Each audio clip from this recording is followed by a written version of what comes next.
Hello नमस्कार प्यारे साथियों, कैसे हैं आप सभी। एक बार फिर से मैं आशीष पांडे स्वागत करता हूं आप सभी का आपके अपने चैनल टारगेट फॉर आईक्यू पे।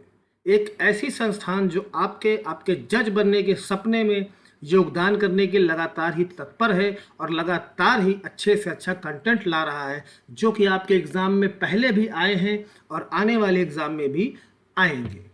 इसी आशा के साथ ये आज का जो वीडियो है दोस्तों बहुत ही इंपॉर्टेंट है आप सभी जुडिशरी एस्पायरेंट्स के लिए। ये करंट अफेयर्स नहीं है, ये लीगल करंट अफेयर्स है, क्योंकि यहाँ से हमेशा क्वेश्चन आपके एग्जाम में आएंगे ही आएंगे। तो पूरा वीडियो दोस्तों अंत तक देखिएगा, बहुत ही इंपॉर्टेंट है। और जो लोग चैनल पे नए जुड़े हैं कृपया चैनल को सब्सक्राइब करके बेल आइकन दबा दें। क्या पता कौन सा क्वेश्चन किस वीडियो का आपका आने वाले एग्जाम में इंतजार कर रहा हो और आपसे रूबरू हो जाए। हर क्वेश्चन इंपॉर्टेंट है। जब हम एग्ज़ाम की तैयारी करते हैं दोस्तों, हम जहाँ से कोई भी ज्ञान लेते हैं, चाहे वो न्यूज़ चैनल हो, चाहे वो प्रिंट मीडिया हो, या कहीं से भी, चाहे बुक्स हों या यूट्यूब चैनल हो या फिर कोई ऑफलाइन संस्थान हो, जहाँ से भी हम कोई भी ज्ञान लेते हैं दोस्तों, हर वो क्वेश्चन, हर वो चीज़ बहुत ही इंपॉर्टेंट होती है।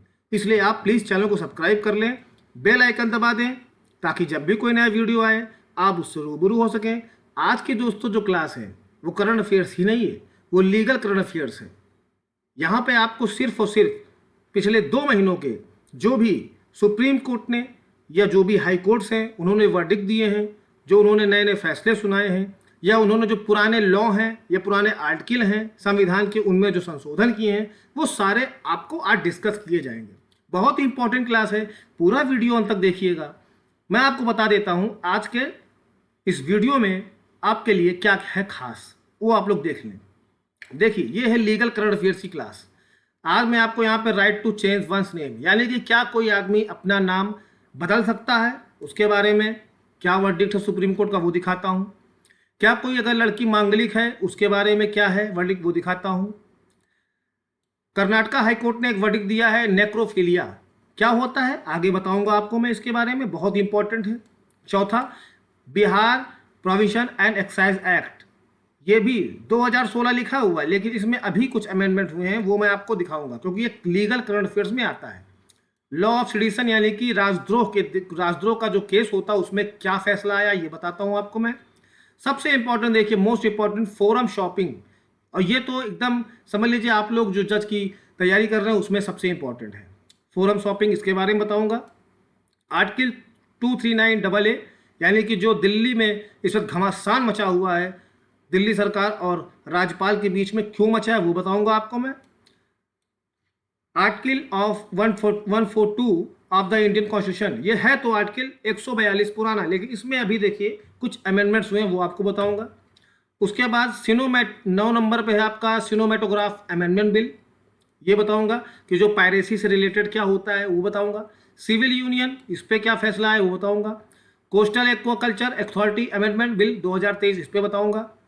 प्लेस ऑफ वर्शिप एक्ट, पूजा करने का क्या है कानून, वो बताऊंगा।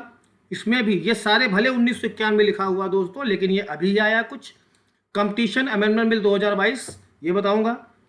Maharashtra cow service commission bill 15 number पे, India's ban on blood donation by gay and transgender people, ये बताऊंगा। और 16 नंबर पे है आपका डिजिटल इंडिया बिल। तो ये है आपका आज का क्लास। पूरी क्लास बहुत ही इंपॉर्टेंट है, 16 टॉपिक हैं, लेकिन 16 टॉपिक में आपको क्वेश्चन एग्जाम में मिलेंगे, इस आशा के साथ कि ऊपर वाला इसी में से आपको क्वेश्चन दे दे और आप उसका आंसर बहुत सही कर दें और आप अपनी जज बनने की प्रक्रिया में हमारे चैनल के माध्यम से आगे बढ़ जाए। हमारी यही आपके लिए शुभकामना है। इसी शुभकामना के साथ दोस्तों शुरू करते हैं। मैं आशीष पांडे स्वागत करता हूं और शुरू करता हूं आपका आज का पहला टॉपिक। टॉपिक पहला क्या है, right to change one's name, fundamental rights होता है ये, ठीक है। देखिए, the right to change one's name has been a subject of legal scrutiny in recent cases. The High Court of Allahabad and Delhi have ruled this right is an intrinsic part of the right to life under Article 21 of Constitution. देखिए, मैंने bilingual रखा है, थोड़ा बहुत मैंने English में रखा है और बाकी सब आपको समझने के लिए मैंने हिंदी में रखा है। आर्टिकल 21 आप सभी को पता है, इसके बारे में मैं आगे बता देता हूँ। देखिए, पसंद का नाम रखने को लेकर के इलाहाबाद हाई कोर्ट ने अहम फैसला सुनाया है। इलाहाबाद हाई कोर्ट ने कहा है कि पसंद न का नाम रखने का अधिकार भारतीय संविधान के मौलिक अधिकारों के दायरे में आता है। कहाँ पे आता है? मौलिक अधिकारों के दायरे में आता है। अब देखिए, जस्टिस अजय भनोट ने समीर राव की रिट याचिका पर सुनवाई करते हुए फैसला सुनाया। अब आपने समीर राव सुना है ना, तो ये समीर राव नहीं है, ये बदला हुआ नाम है। इसका ओरिजिनल नाम क्या है ये अभी आप आगे पता चलेगा आपको। होता क्या है, दरअसल कानूनी प्रक्रिया अपनाकर, देखिए असली नाम क्या था? शहनवाज। शहनवाज ने अपना नाम बदलकर मोहम्मद समीर राव कर लिया था। उसने सितंबर अक्टूबर 2020 में अखबार में इसे लेकर विज्ञापन भी दिया था। अब शिक्षा से जुड़े दस्तावेजों में नाम में बदलाव के लिए उसने यूपी बोर्ड में आवेदन किया। यूपी बोर्ड से इस शख्स ने 2013 में 10वीं और 2015 में 12वीं की परीक्षा उत्तीर्ण की। समझ लीजिए, शहनवाज नाम का एक लड़का है, उसने 2013 में 10वीं की, 2015 में 12वीं की, उसके बाद उसने अपना नाम बदला। ठीक, लेकिन यूपी के बरेली में माध्यमिक शिक्षा परिषद के क्षेत्रीय सचिव ने नाम बदलने वाले आवेदनों को खारिज कर दिया और सर्टिफिकेट भी जारी नहीं किया। इसको लेकर के समीर राव यानी कि शहनवाज ने हाईकोर्ट में चुनौती दी और हाईकोर्ट ने अपने फैसले में क्या कहा, ये आपके लिए बहुत ही इंपॉर्टेंट है। पसंद का नाम रखने या नाम बदलने का अधिकार अनुच्छेद 19(1)(a), अनुच्छेद 21 जीवन और व्यक्तिगत स्वतंत्रता का अधिकार और अनुच्छेद 14 समानता के अधिकार के दायरे में आता है। अधिकारी हाईकोर्ट ने कहा कि अधिकारियों ने मनमानी तरीके से नाम बदलने के आवेदन को खारिज किया है और कानून में खुद को गलत तरीके से पेश किया है। अधिकारियों की कार्रवाई अनुच्छेद 19(1)(a), अनुच्छेद 21 जो मैंने आपको बताया 14 के तहत मौलिक अधिकारों का उल्लंघन है। दूसरा देखिए, मांगलिक एजा जस्टिफिकेशन, बहुत ही इंपॉर्टेंट है। मांगलिक एजा जस्टिफिकेशन होता क्या है कि हिंदू धर्म में जो मैरिज एक्ट है या शादियां होती हैं तो लोग सोचते हैं, बताते हैं कि लड़का मांगलिक तो नहीं है। ये कहा जाता है कि अगर लड़का मांगलिक होगा तो शादी के 3 दिन बाद दुल्हन मर जाएगी, या दुल्हन मांगलिक होगी तो शादी के 3 दिन बाद दूल्हा मर जाएगा। तो ये दोष है, बातें बताई जाती हैं हिंदू धर्म में, उसी को लेकर के ये केस है। बहुत इंटरेस्टिंग केस है दोस्तों, पढ़िएगा इसको पूरा। In the case at hand, the man provided the reason for refusing to marry the woman based on her मांगलिक status। एक आदमी ने एक लड़की से शादी करने के लिए इसलिए मना कर दिया क्योंकि वो मांगलिक थी, लेकिन उसके पहले वो उसके साथ था और उसके साथ उसने उसका पूरा शोषण किया। जब शादी की बात आई तो उसने कहा मैं शादी नहीं कर सकता क्योंकि ये मांगलिक है। This underscore the significance attributes to astrology and the weight it holds in certain culture context। उसके बाद क्या हुआ कि हाई कोर्ट ने फैसला दिया, इलाहाबाद हाई कोर्ट ने, कि लड़की का जो भी है एस्ट्रोलॉजी के हिसाब से उसको पता करके बताया जाए, उसकी कुंडली देख के बताया जाए कि वो मांगलिक है क्या नहीं। अब देखिए आगे क्या हुआ, इंटरेस्टिंग है दोस्तों। इलाहाबाद हाई कोर्ट की लखनऊ बेंच द्वारा रेप पीड़िता की कुंडली जांचने के आदेश, यानी कि मैंने बताया ना आपको, जो आदमी था या जो विक्टिम है और जो आरोपी है, उसने क्या किया कि जो है उसने शादी का वादा करके उसका शोषण किया और फिर जब शादी की बात आई तो कहा ये मांगलिक है। इस पर हाई कोर्ट ने कहा कि रेप पीड़िता की कुंडली जांची जाए। इस पर सुप्रीम कोर्ट ने सुए मोटो संज्ञान लिया और सुप्रीम कोर्ट ने हाई कोर्ट की कुंडली जांचने के आदेश पर रोक लगाकर कहा कि साथ ही वेकेशन बेंच ने इस सुनवाई को करने कहा। कुंडली जांचने का आदेश न्यायमूर्ति ब्रजराज सिंह ने दिया। रेप के आरोपी इलाहाबाद विश्वविद्यालय यानी आपके इलाहाबाद के विश्वविद्यालय प्रोफेसर गोविंद राय उर्फ मोनू की जमानत अर्जी पर सुनवाई करते हुए दिया। ठीक, पूरा मामला देखिए अब क्या है कि हाईकोर्ट की लखनऊ बेंच ने दुराचार के एक मामले में जेल में बंद अभियुक्त की जमानत याचिका पर सुनवाई करते हुए लखनऊ विश्वविद्यालय के ज्योतिष विभाग के विभागाध्यक्ष को आदेश दिया। किसने दिया? लखनऊ विश्वविद्यालय के ज्योतिष विभाग को, विभाग के जो हेड ऑफ डिपार्टमेंट है एस्ट्रोलॉजी के, उनको आदेश दिया हाईकोर्ट के लखनऊ बेंच ने कि वो जांच करे उसकी कुंडली क्या है, ठीक, और रिपोर्ट दे कि वो मांगलिक है नहीं। तो न्यायालय ने सभी पक्षों को 10 दिन के भीतर पीड़िता की कुंडली सौंपने का आदेश दिया था। न्यायालय ने 26 जून तक कुंडली की रिपोर्ट सील बंद लिफाफे में तलब किया। ठीक, हुआ क्या कि न्यायमूर्ति बजराज सिंह की एकल पीठ ने अभियुक्त गोविंद राय की सुनवाई पर यह चीज पारित की। अभी कहां पे घटना रिपोर्ट चिन्हत थाने में दर्ज कराई गई थी। आरोप लगाया गया है कि अभियुक्त ने पीड़िता को शादी का झांसा देकर बहला फुसलाकर उसके साथ दुराचार किया और बाद में शादी से मुकर गया। अब इंपॉर्टेंट बात यह है कि अभियुक्त की ओर से दलील दी गई कि पीड़िता मांगलिक है, इसी कारण से अभियुक्त का उसके साथ विवाह नहीं हो सकता। मतलब वो डर गया कि अभी शादी हो जाएगी और हम 3 दिन बाद हमारा वारा न्यारा हो जाएगा। अब इसमें उसकी क्या मंशा है, क्या है, इसी को लेकर के सुप्रीम कोर्ट ने आदेश दिया कि नहीं ऐसा नहीं हो सकता, इस पर रोक लगा दी और फिर कहा इस पे फिर से याचिका होगी, इस पे फिर से विचार होगा। अब देखिए most important, Karnataka high court ने क्या दिया वर्डिक्ट ऑन नेक्रोफिलिया। मैंने आपको बताया ना नेक्रोफिलिया, शुरुआत में था नेक्रोफिलिया बहुत इंपॉर्टेंट। नेक्रोफिलिया होता क्या है कि ये आप देख रहे हैं स्ट्रक्चर, और आप देख रहे हैं इसके पैर में दूसरे साइड में एक क्या लगा हुआ, टैग लगा हुआ, ये एक डेड बॉडी है, और ये है कर्नाटक हाई कोर्ट। तो कर्नाटक हाई कोर्ट ने क्या फैसला दिया डेड बॉडी को लेकर के, कि डेड बॉडी के साथ अगर रेप करेंगे तो क्या वो रेप की सूची में आएगा कि नहीं आएगा। इसको लेकर के कर्नाटक हाई कोर्ट ने क्या फैसला दिया। The Karnataka high Court recently delivered significant verdict regarding controversial case involving sexual intercourse with a women's dead body. एक महिला की डेड बॉडी आई थी, उसके साथ एक सेक्सुअल इंटरकोर्स हुआ, क्या वो रेप है या नहीं, देखते हैं डिटेल में। The court ruling and a case background in a case before the Karnataka High Court which involved a rape and a murder incident of a 20-year-old woman. The court held that having sexual intercourse with a woman's dead body does not fall under the offense of rape punishable under section 376. Court ने कहा कि sexual intercourse with a women's dead body ये 376 के अंतर्गत rape नहीं माना जाएगा। Of the Indian penal code, the court acquitted the accused of the charge of raping the victim's dead body, stating that there is no provision in the IPC to punish such an act. मतलब उन्होंने कहा कि IPC में ऐसा कोई act नहीं है कि अगर किसी डेड बॉडी के साथ रेप होता है या उसके साथ कोई भी किसी तरह की यौन शोषण होता है तो उस पर ऐसा कोई कानून इंडियन पिनल कोड में नहीं है, भारतीय दंड संहिता में नहीं है। The court specially label sexual intercourse with a dead body as a necrophilia. Court ने कहा कि इस तरह की चीजों को नेक्रोफिलिया कहा जाएगा, defining it as a morbid fascination with death and the dead. It highlighted that the necrophilia is not explicitly listed as an offense in the IPC. Karnataka high court ने एक सुनवाई के दौरान माना कि महिला के शव पर यौन हमले को आईपीसी की धारा 376 के तहत बलात्कार का अपराध नहीं होगा। इस फैसले के बाद 21 साल की लड़की की हत्या हुई। उसके बाद उसके शव के साथ रेप करने वाले शख्स के ऊपर से बलात्कार के आरोप हटा दिए गए। कर्नाटक हाईकोर्ट की डिवीजन बेंच ने कहा कि दोषी जो है रंगराजू की ओर से एक याचिका दाखिल की गई थी, उस पर यह फैसला दिया। हालांकि हाईकोर्ट ने हत्या आरोप में ट्रायल कोर्ट से दोषी करार होने वाले राजू को आजीवन कारावास के फैसले को बरकरार रखा।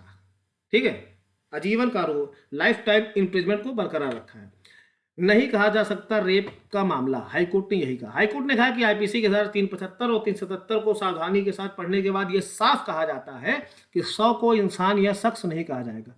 ध्यान दीजिएगा, हमारे सारे जुडिशरी के एस्पायरेंट्स को ध्यान दीजिएगा। अगर आप आगे चल के जज बनना चाहते हैं, आपको बारीक से बारीक चीज समझनी है, पुराने से पुराने और नए से नए केस को स्टडी करना है। बहुत इंपॉर्टेंट है आपके लिए कि 100 को इंसान या शख्स नहीं कहा जा सकता। इसके चलते आईपीसी की धारा 375 और 377 मामले नहीं लगेंगे, इसीलिए उसको सिर्फ आजीवन कारावास की सजा दी गई, वरना उसने हत्या भी की थी। मामला क्या था? 25 जून 2015 को आरोपी ने 21 साल की लड़की गला काटकर हत्या कर दी और फिर कथित तौर पर उसके साथ बलात्कार किया था। पुलिस ने जांच के दौरान आरोपी को गिरफ्तार कर लिया और बाद में उसके खिलाफ चार्जशीट दायर की। ट्रायल कोर्ट ने सबूतों के आधार पर आरोपी को दोषी करार दिया था, लेकिन हाईकोर्ट ने क्या कहा कि नेक्रोफिलिया के मामले में आईपीसी में कोई धारा नहीं है। तो यहाँ पे आप लोगों को दोस्तों ये समझना होगा कि नेक्रोफिलिया होता क्या है। किसी भी शव के साथ या किसी भी डेड बॉडी के साथ या को इंसान ने या शख्स नहीं कहा जाता जो मुर्दा है, जिसके अंदर जान नहीं है, उसके साथ कोई भी इस तरह का यौन शोषण होगा वो नेक्रोफिलिया की धारा में आएगा। कोर्ट ने कहा कि बलात्कार के अपराध की अनिवार्यता में व्यक्ति के प्रति आक्रोश और बलात्कार के पीड़ित की भावनाएं शामिल हैं। मृत शरीर में कोई आक्रोश की कोई भावना ही नहीं होती, इसके चलते इसे नेक्रोफिलिया कहा जाएगा। भाई डेड बॉडी है, वो क्या अपोज करेगा, वो क्या करेगा, तो इसीलिए इसको नेक्रोफिलिया कहा जाएगा।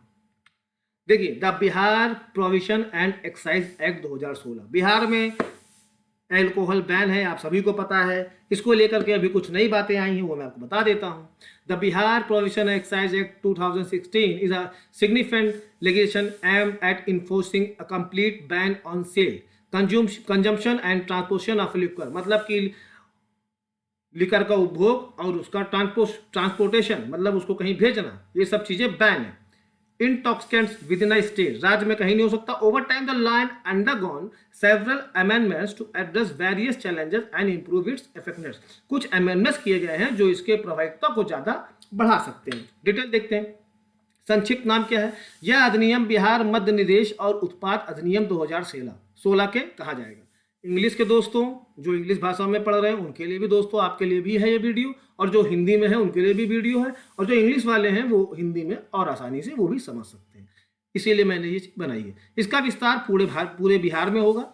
यह राजपत्र में प्रकाशन की तारीख से, जब भी ये राजपत्र में बिहार के गजट में जिस दिन से आया है तब प्रकाशित हुआ, उस दिन से ये लागू होगा।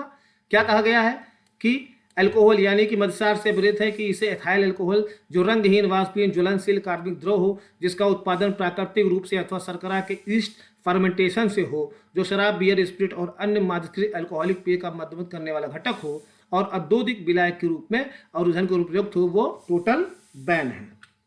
दूसरा, अल्कोहलिक से प्रेरित क्या है? किसी शक्ति या शुद्धता का अल्कोहल का मिश्रण अथवा घोल। तीसरा क्या है दोस्तों? तीसरा है आपका मदिरा अथवा पेय पदार्थ से कोई पेय पदार्थ जिसमें BIS मानकों के अनुरूप अल्कोहल हो, जो नशा करने वाली हो और मानव उपभोग के लिए उपयुक्त हो। ये सारी चीजें बैन हैं। इसमें बियर भी आता है। ठीक।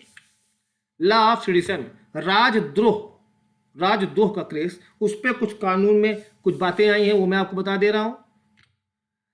Under the guidance of the Rituraj Awasthi, the former chief justice of Karnataka high court, Karnataka high court के जो पूर्व मुख्य न्यायाधीश हैं ऋतुराज अवस्थी, उनकी गाइडेंस में एक लॉ कमीशन बना है भारत में, has been interested with addressing concerns related to the law of sedition, राजद्रोह के केस के लिए। The issue was referred to the commission by the home ministry, गृह मंत्रालय से 2016 में आया था, sparking a comprehensive review of existing. इसका एक रिव्यू हुआ है, उसके बारे में आपको बताना चाहता हूं मैं। Understanding the current law, section 124, important ये है कि section 124 of the Indian penal code IPC currently defines sedition as a crime. उसने डिफाइन किया है कि सेडिशन, राजद्रोह एक क्राइम है, और ये इसमें लाइफ इम्प्रेजमेंट यानी उम्रकैद या फिर imprisonment of up to 3 year या 3 साल तक जेल अलॉन्ग विद अ फाइन, जो भी इनमें सही हो। This provision has faced criticism for granting courts wide discretionary powers in determining the severity of punishment, potentially leading the arbitrary decision। आगे देखते हैं। हमारे हिंदी भाषी दोस्तों ध्यान से देखिए, आपके लिए और अच्छी बातें हैं। इंग्लिश भाइयों आप भी देखिए। भारतीय विधि आयोग ने देशद्रोह कानून को जरूर बताया है। सरकार को सौंपी अपनी रिपोर्ट में लॉ कमीशन ने कहा है कि देश की एकता और अखंडता की रक्षा के लिए राजद्रोह कानून जरूरी है। देश के खिलाफ जाएंगे तो उसके खिलाफ कानून जरूरी है। कुछ संशोधनों के साथ इसे बरकरार रखना चाहिए। संशोधन क्या बताता हूं। सुप्रीम कोर्ट ने अंग्रेजों के समय से बनाए गए इस कानून को, ये कानून अंग्रेजों के समय बनाए, स्थगित करते हुए, देखिए डिटेल करंट अफेयर यही है आपका, लीगल करंट अफेयर, कि सुप्रीम कोर्ट ने अंग्रेजों के समय बनाए गए इस कानून को स्थगित करते हुए भारतीय दंड संहिता की धारा 124A को रीएग्जामिन करने का आदेश दिया था। इसी के तहत विधि आयोग ने अपनी रिपोर्ट सौंपते हुए इसे और सख्त बनाने का सुझाव दिया है। तो मेरे भाइयों, मेरे दोस्तों, मेरे जुडिशरी के एस्पायरेंट्स, आप ये बताइए, क्या देशद्रोह कानून से ही बचेगा भारत? इस पर लॉ कमीशन की जो रिपोर्ट आई है, इसको अगर हम सरसरी तौर पर देखते हैं तो इसमें कई सारी सिफारिश की गई है। सबसे अहम बात यह कही गई कि इस कानून में बदलाव की जरूरत है, पर इस कानून को बरकरार रखा जाए। यह सबसे अहम बात है। लॉ कमीशन ने कहा है कि इस कानून को खत्म करने से देश की सुरक्षा और अखंडता पर असर होगा, और इस कानून को लेकर काफी दिनों से बहस चल रही थी, संसद में और संसद के बाहर भी और कोर्ट में भी। लेकिन अब लॉ कमीशन ने रिपोर्ट दी है कि इस कानून को बरकरार रखने की जरूरत है। उसके लिए कई सारी सिफारिशें की हैं, जैसा कि लॉ कमीशन की रिपोर्ट में कहा गया है कि सीआरपीसी की धारा 154 में बदलाव करने की जरूरत है, ताकि इसके दुरुपयोग को रोका जा सके। इसके लिए सीधे FIR दर्ज न करके प्रारंभिक जांच कराई जाए। मतलब अगर किसी पे आरोप लगा है तो पहले FIR ना दर्ज हो, पहले उसकी जांच हो। कम से कम इंस्पेक्टर लेवल का अधिकारी जाए और जांच करे। अगर उसको लगता है कि FIR दर्ज होनी चाहिए तो FIR दर्ज हो, चाहे वो राज्य सरकार इजाजत दे, चाहे वो सेंट्रल गवर्नमेंट इजाजत दे। देश की एकता और अखंडता के लिए इस कानून को बरकरार रखना जरूरी है, और देश में जो चुनी हुई सरकार है उसको एंटी नेशनल एलिमेंट द्वारा हिंसा और अन्य तरह के अस्थिर करने की जो कोशिश की जाती है उसको रोकने के लिए, देखिए इंपॉर्टेंट क्या है, ये एक माकूल कानून है, और चुनी हुई सरकार को अस्थिर करने वाली गतिविधि होती है तो उसको रोकने के लिए 124A एक्ट का इस्तेमाल किया जाता है। इंपॉर्टेंट है, आप लोग इसको नोट डाउन कर लीजिए। ये बिल्कुल ठीक है। और ये भी कहा गया है कि जो UAPA कानून है, यानी कि अनलॉफुल एक्टिविटी के लिए जो टेरर एक्ट को रोकता है, जैसे ये राजद्रोह का कानून है, लॉ ऑफ सेडिशन, ठीक है। UAPA क्या है? अनलॉफुल एक्टिविटी, ये टेरर एक्ट को रोकता है। साथ ही में NSA नेशनल सिक्योरिटी एक्ट है, ये आगे है, मैंने बताया ना ये आगे है, इसकी पूरी डिटेल आपको दूंगा मैं। वो प्रिवेंटिव कानून है, लेकिन उन दोनों कानून का जो दायरा है वो सीमित है। लेकिन राजद्रोह से संबंधित जो कानून है वो अलग तरह के अपराध को रोकता है, और यूएपीए और एनएसए का जो कानून है इस तरह के अपराधों को रोकने में सक्षम नहीं है, इसलिए ये कानून जरूरी है। बहुत ही इंपॉर्टेंट देखिए दोस्तों टॉपिक आ गया है, फोरम शॉपिंग। शायद ही आप लोग को इसके बारे में पता हो, और पता है तो बहुत अच्छी बात है, आपका रिवीजन हो जाएगा। जिनको नहीं पता है वो जान जाएंगे। Forum shopping is a legal term that refer to the deliberate choice made by litigants or before a particular lawyers to bring their case judge or court। Simple सी बात है, वकील चाहता है कि भैया मेरा केस उसी कोर्ट में जाए जहां जज से मेरा परिचय हो, ठीक है, इसी को फोरम शॉपिंग कहते हैं। This practice has drawn criticism from court world wide, इसकी आलोचना भी हुई है, including the supreme court, supreme court ने भी इसकी आलोचना की है। अब देखिए, जब वादी या वकील जानबूझकर अपने मामले को किसी विशेष न्यायाधीश या न्यायालय में स्थानांतरित करने का प्रयास करते हैं जहां उन्हें लगता है कि निर्णय अधिक अनुकूल हो सकता है, उसे ही फोरम शॉपिंग कहते हैं। ठीक, हम भी चाहेंगे भैया हमारा जो काम हो वो वहीं उन्हीं से हो। जो अब मान लीजिए हमारी बिजली कट गई तो हम चाहेंगे ना कि यार हमारा वो चीज़ वहीं जाए, इसकी जो कार्यवाही है वहीं हो जहाँ हमारा परिचय है, जहाँ हमारा जुगाड़ है। तो हर वकील चाहता है कि हमारा जहां जुगाड़ हो जिस जज के पास, वहीं हम जाके अपना काम कराएं ताकि हमारे हक में फैसला है। इसी को फोरम शॉपिंग कहा जाता है। इसके तहत वकील अपने मुकदमेबाजी रणनीति के तहत यह निश्चय करते हैं कि किस बेंच किस कोर्ट के समक्ष अपना केस मेंशन कर सकते हैं ताकि फैसला उनके हिसाब से आ सके। उदाहरण के लिए देखिए कि कोई व्यक्ति संबंधित उच्च न्यायालय के बजाय एक जनहित याचिका मामले के माध्यम से सीधे सर्वोच्च न्यायालय जा सकता है, क्योंकि इस मुद्दे को और अधिक ध्यान आकर्षित किया जाता है। देखिए, छोटा सा मैटर है, सपोज करिए छोटा सा मैटर है, और आपने देखे होंगे पिछले कई सालों में बहुत छोटे छोटे मैटर है, लेकिन आदमी क्या करता है, सीधे उच्च न्यायालय में एक जनहित याचिका पीआईएल दाखिल कर देता है।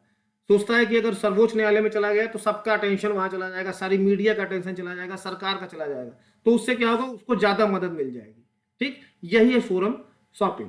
सर्वोच्च न्यायालय ने 1988 में चेतक कंस्ट्रक्शन लिमिटेड बनाम ओम प्रकाश मामले में अपने फैसले में कहा था एक वादी को अपनी पसंद का फोरम चुनने की अनुमति नहीं दी जा सकती। यह बात 1988 में ही कह दी गई थी, तो आज कहां दी जाएगी। अपडेट देख लीजिए, लेटेस्ट क्या है कि भारत के मुख्य न्यायाधीश CJI chief justice of India DY Chandrachud ने 19 मई को कहा कि वह फोरम शॉपिंग की अनुमति नहीं देंगे। चंद्रचूड़ जी ने यह भी कहा कि उनके सामने पेश हुए वादी से टिप्पणी की कि जिसने उस मामले की सुनवाई की मांग की। उन्होंने कहा जिस वादी ने एक दिन पहले न्यायमूर्ति के.एम. जोसेफ के समक्ष मेंशन किया था। आर्टिकल 239 AA बहुत ही बड़ा आर्टिकल है, मौजूदा समय में बहुत ही अच्छा लीगल करंट अफेयर क्वेश्चन यहाँ से बन सकता है, और लगातार दिल्ली सरकार और केंद्र सरकार में क्यों बवाल है वो ये आर्टिकल आपको बताएगा। Article 239 AA of the Constitution holds significant importance in the defining the special status and governance structure of Delhi.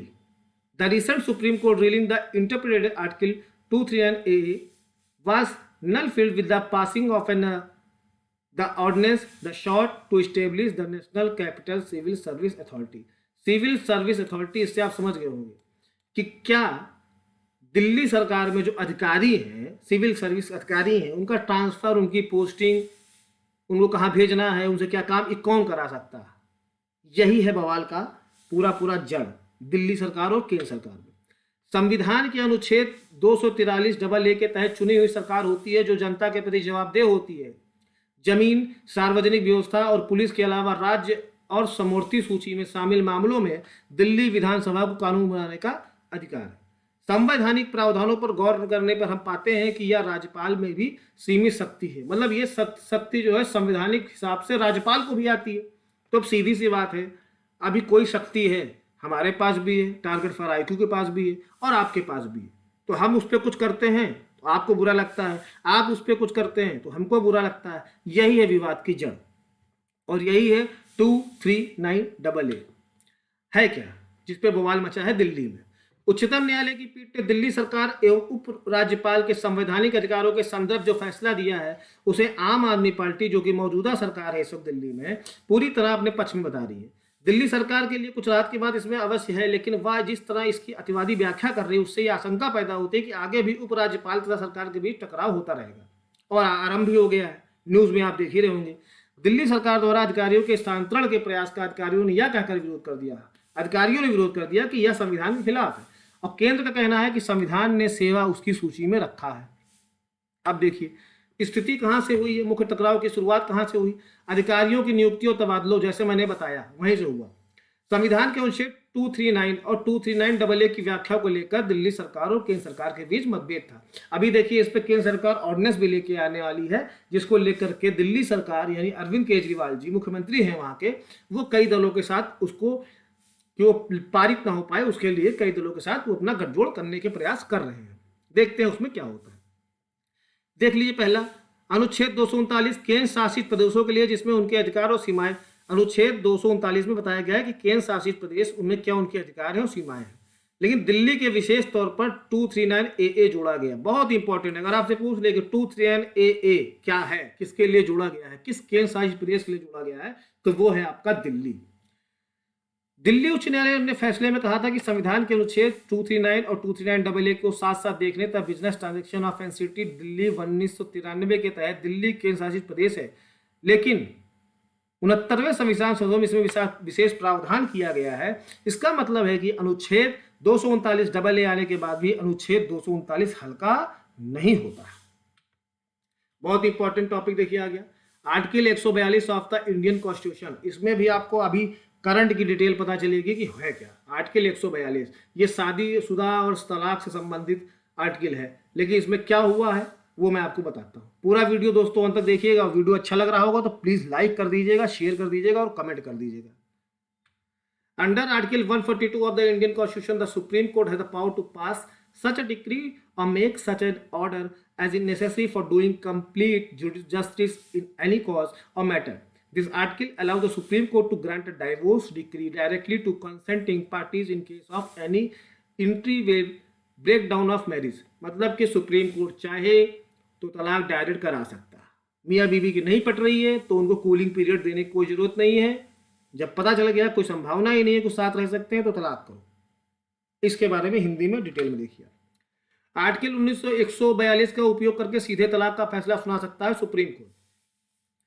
Article 142 के तहत सिर्फ तलाक ही नहीं बल्कि कई अन्य मामलों में तेजी से फैसला सुनाया जा सकता है और सिर्फ सुप्रीम कोर्ट सुना सकता है। आर्टिकल 142 बेहद पावरफुल है जिसका उपयोग सिर्फ सुप्रीम कोर्ट कर सकता है। बहुत इंपॉर्टेंट है आप लोगों के लिए, इसको नोट डाउन कर लीजिए। अगर पूछ ले कि आर्टिकल 142 कौन उपयोग कर सकता है तो सिर्फ और सिर्फ सुप्रीम कोर्ट। मौजूदा तलाक कानून के तहत तलाक की अर्जी दायर करने पर कपल्स को कुछ महीने का वेटिंग पीरियड दिया जाता है कि भैया आपस में सहमति कर लो, मिलजुल जाओ तो ठीक है, नहीं तो कोई बात नहीं। उसके बाद ही आगे सुनवाई होती है जो लंबा प्रोसेस है। यह वेटिंग पीरियड कुछ कपल्स के लिए अच्छा होता है और कुछ के लिए बड़ा दुखदायक होता है। उच्च न्यायालय ने कहा कि अगर कपल्स के बीच सुलह कोई गुंजाइश नहीं है तो आर्टिकल 142 का प्रयोग करते हुए कूलिंग पीरियड को देते हैं रद्द और सीधे देते हैं तलाक। जाओ तुम भी खुशी वो भी खुशी, सब खुश। ठीक है, ये है सुप्रीम कोर्ट का आर्डर। इस स्थिति में सुप्रीम कोर्ट ना तो मामले को फैमिली कोर्ट में भेजेगा और ना ही 6-8 महीने का वेटिंग पीरियड देगा। भैया आपस में लड़ झगड़ के मत मरो, तुम भी जाओ अपना अपना काम करो। सुप्रीम कोर्ट ने 142 के तहत आदेश दे दिया, राजी खुशी है। क्या 142 के तहत सिर्फ तलाक ही नहीं बल्कि कई अन्य मामलों में फैसला सुना सकता है, सिर्फ सुप्रीम कोर्ट कर सकता है। यानी कि किसी भी ऐसे मूल अधिकार में न्याय दिला सकता है जहां पर सुप्रीम कोर्ट चाहता है कि भैया इनको अब कोई गुंजाइश नहीं है, अब इनको सीधे न्याय दिया जाए। ठीक, ये है आपका आर्टिकल 142।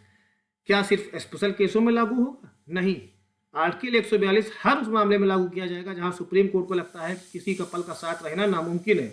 हालांकि इस आर्टिकल का उपयोग सिर्फ सुप्रीम कोर्ट ही कर सकता है, इसलिए मामला जब फैमिली कोर्ट और हाई कोर्ट से होकर जाएगा तभी सुप्रीम कोर्ट पहुंचेगा, तभी इस आर्टिकल का उपयोग हो पाएगा। ये बहुत इंपॉर्टेंट चीज है भैया कि जब मामला फैमिली कोर्ट हाई कोर्ट से होकर जाएगा सुप्रीम कोर्ट तभी इसका उपयोग हो पाएगा।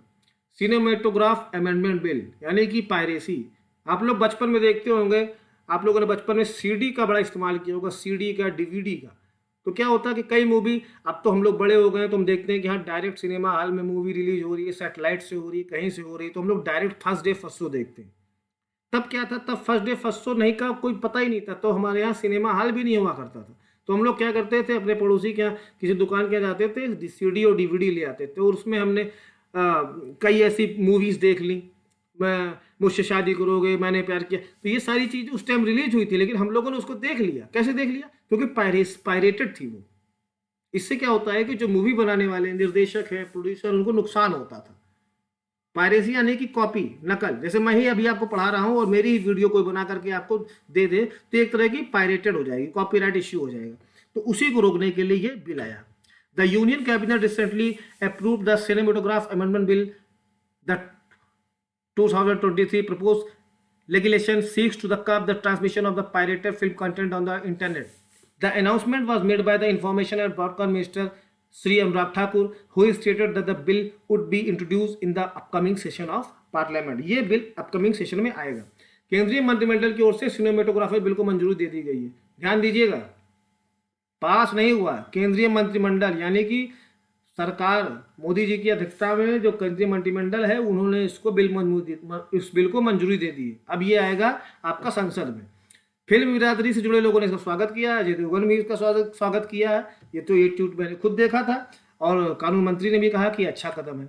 इस बिल में कुछ नई कैटेगरीज हैं, जैसे कि UA7+, UA13+ यानी कि अंडर 7 से ज़्यादा 13 से ज़्यादा उम्र के और 16 से ज़्यादा उम्र को भी शामिल किया है। पहले 18+ था, ये केवल 18 साल की उम्र के ऊपर ज़्यादा थे। अब कैबिनेट से मंजूरी मिलने के बाद यह संसद में पास हो जाएगा तो आगे चलकर सर्टिफिकेशन में ऐसी कैटेगरी देखने को मिलेगी। ठीक है। इसके अलावा बिना इजाज़त के फिल्म की कॉपी बनाने वाले व्यक्ति को, जैसे कि मैंने आपको बताया था, 3 महीने से लेकर 3 साल तक की जेल होगी और साथ ही उसके साथ 3 लाख का जुर्माना भी लगेगा। मतलब अगर मूवी अगर रिलीज होती है मल्टीप्लेक्स में कहीं भी थिएटर में तो वो वहीं दिखाई देगी। अगर उसकी कोई कॉपी करा लेता तो उसको जुर्माना और जेल हो सकती है। सिविल यूनियन के बारे में इतना ही कहूँगा। अभी आपको बड़ा इंटरेस्टिंग फैक्ट पता चलेगा कि अगर शादी हुई है या नहीं हुई फिर भी साथ में रहा जा सकता है। यही है सिविल यूनियन। देखिए, during the supreme court hearing on same sex couple right to marry, the centre represented by solicitor general Tushar Mehta challenged the validity of the petition and the judiciary authority to grant legal recognition to the socio-legal institution of the marriage. In response, the Chief Justice of India clarified that the hearing would focus solely on establishing the concept of a civil union that is legally recognized under the Special Marriage Act. ठीक। भारत में समलैंगिक शादियों की कानूनी मान्यता देखने की मांग करने वाली याचिका पर सुप्रीम कोर्ट सुनवाई कर रहा है। चीफ जस्टिस डॉक्टर DY चंचूड़ या श्री धनंजय यशवंत चंचूड़ की अगुवाई वाली 5 जजों की संविधान पीठ ने बुधवार को याचिका पर सुनवाई की। इस दौरान चीफ जस्टिस चंचूड़ स्पष्ट किया कि सुनवाई का दायरा सिविल यूनियन के कॉन्सेप्ट को विकसित करने तक सीमित रहेगा, जो स्पेशल मैरिज कानून के तहत मान्यता मिली है। क्या सिविल यूनियन? ये आप देख लीजिए। सिविल यूनियन शादी नहीं है, जैसे कि मैरिज तो शादी है, लेकिन सिविल यूनियन जो है वो शादी नहीं है। ना ही इसे धार्मिक मान्यता दी जा सकती है, लेकिन कानून इसे मान्यता देता है। इस तरह के कानून में क्या होता है कि 2 लोगों के बीच एक लीगल रिलेशनशिप होती है, साथ रह सकते हैं और कई वो अधिकार कई तो नहीं मिलते हैं जो शादीशुदा को मिलते हैं, लेकिन फिर भी अधिकार मिलते हैं। क्या मिलते हैं? कई देशों में सिविल यूनियन के तहत जो समलैंगिक जोड़े हैं, जो होमोसेक्सुअल हैं, उनको अधिकार मिले हैं, जैसे कि पेरेंटिंग के अधिकार। वो अपने बच्चों को अधिकार रख सकते हैं, अस्पताल में उनके बच्चों की देखरेख कर सकते हैं, अपने संपत्ति में बच्चों को अधिकार दे सकते हैं, पारिवारिक मामलों में अधिकार ले सकते हैं। सिविल यूनियन के अधिकार रजिस्ट्रेशन के बाद मिलते हैं, रजिस्ट्रेशन कराना पड़ेगा। चूंकि इसे परंपरागत या ट्रेडिशनल शादी नहीं मानी जाती, इसलिए इसका जोड़े के धर्म से कोई कनेक्शन नहीं होता, मतलब धर्म को कोई मतलब नहीं है। सेक्सुअल रुझान कैसा भी हो, उन्हें सिविल यूनियन की तहत मान्यता दी जाती है। देखिए, बहुत इंपॉर्टेंट आ गया है, coastal aquaculture authority amendment bill 2023, यानी कि समुद्र में जो हमारा क्या कहते हैं वो एनवायरनमेंट है, समुद्र के अंदर, सी के अंदर जो हमारा एनवायरनमेंट है, या उसको हम क्या कह सकते हैं, जो उसके नीचे जो कल्चर है, जो मछलियां हैं, जो जीव जंतु हैं, उनकी सुरक्षा और रक्षा के लिए ये बिल आया हुआ। इसके बारे में देखते हैं। In 2023 the Indian government introduce coastal aquaculture authority amendment bill 2023 to amend the provisions of the coastal aquaculture authority act 2005 में आया था। कोस्टल एक्वाकल्चर अथॉरिटी एक्ट, इसको अमेंड किया गया 2023 में। यही है लीगल करंट अफेयर्स आपका। ठीक है। The primary purpose of this bill is to promote sustainable coastal aquaculture in India while ensuring ease of doing business. तटीय जलीय कृषि प्राधिकरण संशोधन बिल 2023 को 5 अप्रैल को लोकसभा में पेश किया गया था। बिल को मत्स्य पालन, पशुपालन और डेयरी मंत्री ने पेश किया था। इस विधेयक से तटीय जलीय कृषि प्राधिकरण अधिनियम 2005 में संशोधन किया गया है। ठीक है। इस विधेयक का उद्देश्य क्या है कि जो सी के कल्चर है, सीड कल्चर है, समुद्री ऑर्नामेंटल फिश है कल्चर, और पर्ल सीप जो मोतियां हैं, सीप हैं, पर्ल ऑयस्टर कल्चर सहित पर्यावरण के अनुकूल तटीय जलीय कृषि के नए रूपों को बढ़ावा देना, जिसके अतिरिक्त रोजगार को पैदा भी करना है। ठीक है। इस विधेयक में फिशिंग में एंटीबायोटिक्स और औषधीय रूप से सक्रिय पदार्थों के उपयोग को रोकने का भी प्रावधान है, जो तटीय जलीय कृषि में मानव स्वास्थ्य के लिए हानिकारक है। तटीय जल कृषि प्राधिकरण 23 जून 2005 को भारत की संसद द्वारा अधिनियम तटीय जल कृषि प्राधिकरण अधिनियम तटीय क्षेत्रों में तटीय जल कृषि से जुड़ी गतिविधियों और उससे जुड़े प्रासंगिक मामलों को विनियमित करने के लिए तटीय जल कृषि प्राधिकरण की स्थापना का प्रावधान करता है। यह अनिवार्य किया गया है कि तटीय जल कृषि करने वाले सभी व्यक्ति अपने फार्म को तटीय जल कृषि प्राधिकरण के पास पंजीकृत कराएं। इंपॉर्टेंट पॉइंट देख लीजिए कि तटीय जल कृषि प्राधिकरण का प्रधान कार्यालय कहाँ है, तो चेन्नई में है, तमिलनाडु में। यह मत्स्य पालन, पशुपालन और डेयरी मंत्रालय के अंतर्गत काम करता है। मोस्ट इंपॉर्टेंट देखिए, प्लेसेस ऑफ वर्शिप एक्ट लगातार चल रहा है, ज्ञानवापी का मुद्दा, मथुरा का मुद्दा लगातार चल रहा है। क्या है उपासना स्थल कानून 1991? पहला, the place of worship act 1991 is an important legislation in India that seek to protect the character of religious place of worship as they existed on August 15, 1947, 15 अगस्त 1947 के बाद। दूसरा, the law provident any suit or proceeding against the encroachment of the any leadership properties before this date and any such pending, मतलब इसके बाद से जो भी धार्मिक स्थल कहीं पे हैं उनको आप किसी प्रकार का नुकसान नहीं पहुंचा सकते। तीसरा, the act also require that any proceeding fail on the ground that conversion of religious place has taken place after 15 August 1947 and before September 18, 1991 shall be disposed of the maintain the status as existed on August 15, 1947। क्या कहता है? 1991 में लागू किया यह place of worship कहता है कि 15 अगस्त 1947 पहले अस्तित्व में आए किसी भी धर्म के पूजा स्थल को किसी दूसरे धर्म के पूजा स्थल में नहीं बदला जा सकता। यदि कोई इस एक्ट का उल्लंघन करने का प्रयास करता है तो उसे जुर्माना और 3 साल की सजा हो सकती है। सुप्रीम कोर्ट में मथुरा के धार्मिक गुरु और कथावाचक देवकी नंदन ठाकुर, अभी हाल ही में लीगल करंट अफेयर्स यही है, अभी हाल ही में देवकी नंदन ठाकुर जी ने एक 1991 की धारा 2, 3, 4 की संवैधानिक वैधता को चुनौती देने वाले याचिका दायर की है। देवकी नंदन ठाकुर की याचिका में कहा गया कि पूजा स्थल अधिनियम 1991 की धारा 2, 3, 4, 6, 14, 15, 21 का उल्लंघन करता है। इसके साथ उन्होंने यह भी कहा कि तीनों धाराएं भारत के संविधान की धारा 5, 26, 29 और धर्मनिरपेक्षता के सिद्धांतों का भी उल्लंघन करता है। अब देखिए आ गया कंपटीशन अमेंडमेंट बिल, मतलब आपने देख लिया ना, ये है बीच में एक रस्सी और ये भी खींच रहे हैं और ये भी खींच रहे हैं, मतलब कंपटीशन बहुत ही हाई है, जो जीता वही से गंदा। इसको लेकर के एक बिल अभी आया, ठीक, इस पे देखिए क्या है, बहुत इंटरेस्टिंग है।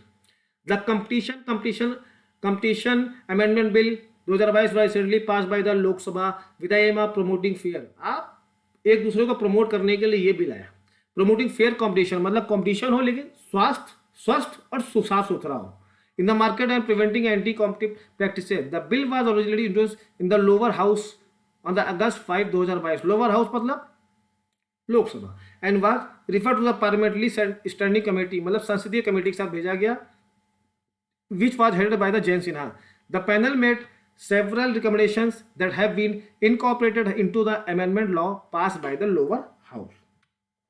राज्यसभा ने प्रतिस्पर्धा संशोधन विधेयक 2023 को मंजूरी दी, जो अर्थव्यवस्था में हुए बदलाव के साथ संगत होने के लिए 2 दशक पुराने विरोधात्मक कानून को आधुनिकीकृत करने का उद्देश्य रखता है। प्रतिस्पर्धा संशोधन विधेयक 2023 का उद्देश्य क्या है कि आयोग को अनुमति देने वाले प्रतिक्रिया संशोधित करना जो प्रतिस्पर्धा और उपभोक्ता हितों पर नकारात्मक प्रभाव डालती है, उनको संशोधित करना, मतलब पॉजिटिव इफेक्ट पड़े। अगर आप हेल्दी कॉम्पिटिशन कर रहे हैं तो करें, कोई दिक्कत नहीं। प्रतिस्पर्धा संशोधन विधेयक 2023 में 2022 के प्रतिस्पर्धा विधेयक में कई बदलाव का प्रस्ताव है, जो भारत में अविश्वास और प्रतिस्पर्धा कानून को नियंत्रित करता है। प्रस्तावित बदलाव में संयोजनों के आकलन के लिए समय सीमा को कम करना, मतलब अगर आकलन करना है तो कम करें, कम समय में करें, और प्रतिस्पर्धा विरोधी समझौतों के दायरों को व्यापक बनाना और दंड को बदलना शामिल है, मतलब बहुत ज्यादा दंड का प्रावधान ना हो।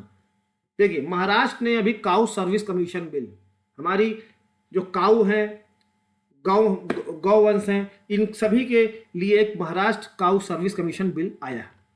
The Maharashtra cow service commission bill was introduced by the Maharashtra revenue minister Radha Krishna Vikhe Patil in the state assembly. It was announce इसका किसने किया? Deputy chief minister mister Devendra Fadnavis in the state budget. Composition of the commission, the Maharashtra cow service commission will be a 25 member, 25 आदमी की कमेटी होगी, and the animal husbandry and other government department. It will also have member from कई तरह के विश्वविद्यालयों और NGO के साथ मिलकर के ये कमेटी बनी है। महाराष्ट्र गाय सेवा आयोग पहला क्वेश्चन है, पहला टॉपिक है, पहला पॉइंट है कि हाल ही में राज्य विधानसभा में पेश किया गया, जिसका उद्देश्य स्वदेशी मवेशियों की नस्लों को बढ़ावा देना, उनकी रक्षा करना है। महाराष्ट्र गौसेना विधेयक बताया आपको मैंने कि राजस्व मंत्री राधा कृष्ण विखे पाटिल ने पेश किया और राज्य के बजट में देवेंद्र फडणवीस जो डिप्टी सीएम उन्होंने घोषणा की। महाराष्ट्र गाय सेवा आयोग 25 सदस्यीय होगा, जिसमें कि विश्वविद्यालय और गैर सरकारी संगठन के लोग शामिल होंगे। यह आयोग स्वदेशी गायों, बैलों और बछड़ों की सुरक्षा के लिए जिम्मेदार होगा। ठीक है, उनके प्रजनन, पालन, पंजीकरण, अच्छा खाएं, अच्छे से रहें और उनकी प्रजनन क्षमता बढ़ती रहे, इसी के लिए बताया गया। जुर्माना भी बताया गया है कि इसके जुर्माना यह है कि आयोग द्वारा ये जुर्माना दिया गया है कि अगर इसका उल्लंघन कोई करेगा तो उस पर 10,000 रुपए का जुर्माना लगेगा। National security act most important 1980 लिखा हुआ, 1980 लिखा हुआ, लेकिन अभी हाल ही में पंजाब में वारिस दे पंजाब के बारे में ये एनएस से फिर से आया है। इसके बारे में ड्रिल पूर्व देखिएगा दोस्तों, बहुत इंपॉर्टेंट है, क्वेश्चन कहीं से भी आ सकता है। National security act 1980 has been invoked in the case of Amritpal Singh, आपने सुना होगा इनका नाम। The self styled Sikh preacher and leader of Waris Punjab De, मैंने बोला इसको, who is currently on the run.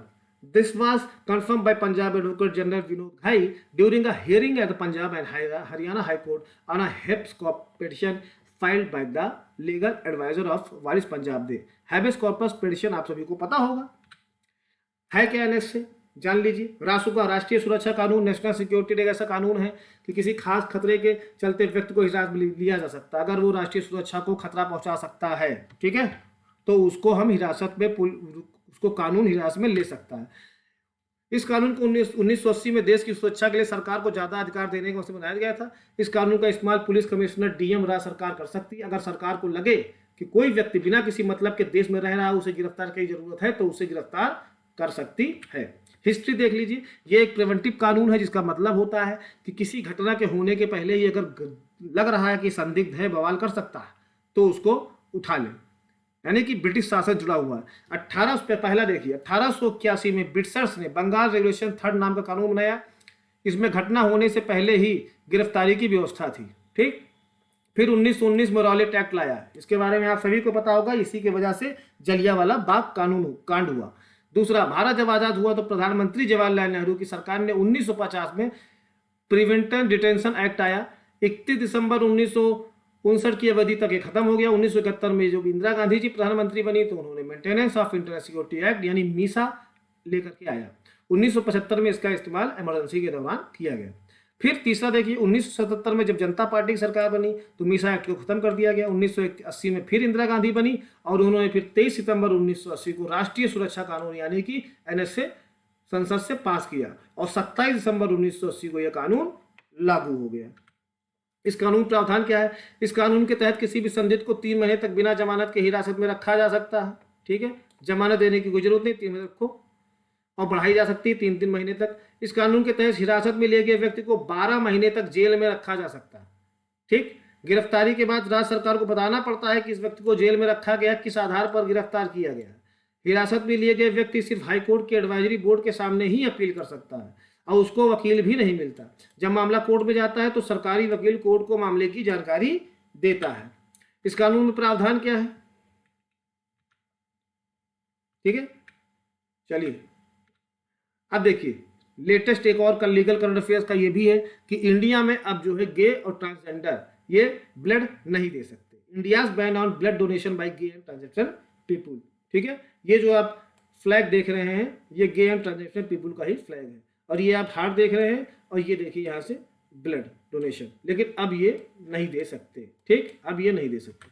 In India gay and transgender individual face discrimination in many forms. On such discrimination is the ban on them donating blood after a petition was filed to challenge। इन लोगों ने petition भी dial की थी, ठीक है, लेकिन उस पर कोई सुनवाई, उसका कोई फैसला इनके पक्ष में नहीं आया। द इंडियन गवर्नमेंट ने उसको डिफेंड करते उसको वो करते हुए ये कहा कि नहीं, ये जो है नहीं दे सकते। इंडियन गवर्नमेंट ने ही उसका बहिष्कार किया क्योंकि इन लोगों से एक रिस्क है HIV, हेपेटाइटिस बी और हेपेटाइटिस C इन्फेक्शंस का। समलैंगिक ट्रांसजेंडर कम्युनिटी ने अपने रक्तदान पर लगे प्रतिबंध को रद्द करने का सुप्रीम कोर्ट को दरवाजा खटखटाया है। सुप्रीम कोर्ट ने हलफनामा दायर किया और उन लोगों ने कहा कि इनका जो बहिष्कार है वो जायज है। केंद्र का क्या कहना था कि इस बात से वैज्ञानिक प्रमाण है कि ऐसे लोगों में HIV, हेपेटाइटिस बी और हेपेटाइटिस सी खतरा ज्यादा है। समलैंगिक लोगों के ब्लड डोनेशन पर साल 1980 के दशक में भी प्रतिबंध लग गया था। ये वो दौर था जब आज के मुकाबले में HIV एड्स जैसी बीमारियों का पता लगाने के लिए ज्यादा टूल्स नहीं थे, साधन ही नहीं थे। बता दें कि तब उतनी ज्यादा मेडिकल फैसिलिटी नहीं थी। बता दें कि ये प्रतिबंध सभी सेक्सुअली एक्टिव समलैंगिक पुरुषों, बाइसेक्सुअल पुरुषों और ट्रांसजेंडर महिलाओं पर लागू होता है। डिजिटल इंडिया बिल, दोस्तों ये आपका लास्ट है।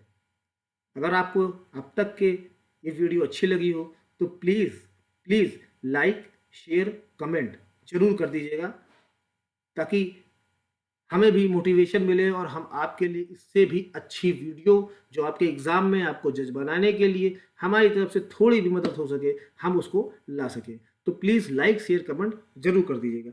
डिजिटल इंडिया बिल, अब आप देख ही रहे हैं, ये है ग्लोब और आज पूरा भारत, पूरा विश्व डिजिटली, ये है आपका राउटर, ये है पूरा कनेक्शन। हम लोग व्हाट्सएप से, सोशल मीडिया से, हर एक चीज़ से जुड़े हुए हैं। कैसे जुड़े हुए हैं? सिर्फ और सिर्फ डिजिटल इंडिया से। पेमेंट भी डिजिटली कर रहे हैं, बात भी डिजिटली कर रहे हैं, हर एक चीज़ डिजिटल हो रहा है। सैटेलाइट भी अपना जो जुड़ा हुआ है वो डिजिटली जुड़ा हुआ है। इस पर एक बिल आया, the digital bill India bill is propose successor to the information technology act of 2000 which currently regulates entities on the internet in India. The government will hold a public consultation on March 9 to present the basic guiding principle and architecture of this proposed legislation. The Minister of State of Electronic and IT is holding a meeting on the bill with industry representatives, consumer groups, lawyers and intermediaries in Bengaluru में ये meeting हुई थी। ठीक है, digital India dialogue जिसको बोलते हैं। Digital India का मुख्य मकसद क्या है दोस्तों? कि इंटरनेट यूजर यानी हम आप जो भी इंटरनेट यूज कर रहे हैं उनके अधिकारों को सुरक्षित करना, किसी भी प्रकार कोई जोखिम ना हो, हमारे डाटा सेफ हो, हम लोग को स्वस्थ और स्वतंत्र और सुरक्षित इंटरनेट मिले, यही इसका मोटिव है। ठीक है, मोदी सरकार ने इसको जल्दी कानूनी अमला बनाए जुड़ गई है। देश में जब इंटरनेट की शुरुआत हुई तो सरकार सूचना प्रौद्योगिकी कानून 2000 लेकर आई थी। अब जब देश तेजी से डिजिटल व्यवस्था की आगे बढ़ रहा है तो सरकार डिजिटल इंडिया एक्ट DIA 2023 लाने की तैयारी कर रही है और एक्ट के स्वरूप को तैयार कर भी लिया गया है। मकसद क्या है इसका? देखिए इसका मकसद क्या है। पहला क्या है? डिजिटल इंडिया बिल का मकसद सुरक्षित इंटरनेट यूजर के अधिकार का ख्याल रखना। तीसरा, साइबर अपराधों से निपटने के लिए प्रावधान तय किए जाएंगे। चौथा, डेटा को लेकर राष्ट्रीय स्तर पर पॉलिसी बनाई जाएगी। और पांचवा, लोगों को अपने इंटरनेट चुनने की आज़ादी के लिए प्रावधान किए जाएंगे। तो दोस्तों ये थी आज की आपकी लीगल करंट अफेयर्स की क्लास। आशा करता हूँ आपको ये वीडियो बहुत ही अच्छा लगा होगा और ये प्रेजेंटेशन, ये तरीका आपको अच्छा लगा हो, आप मुझसे कनेक्ट हो पाए हों, तो प्लीज़ इस वीडियो को ज़्यादा से ज़्यादा शेयर करिएगा, कमेंट करिएगा, लाइक करिएगा। चैनल पे नए हो तो चैनल को सब्सक्राइब करके बेल आइकन दबा दें ताकि जब भी कोई नई वीडियो आए तो उससे आप जुड़ सकें। आशीष पांडे को अब इजाज़त दीजिए, मिलते हैं अगले वीडियो में। तब तक के लिए जय हिंद, जय भारत।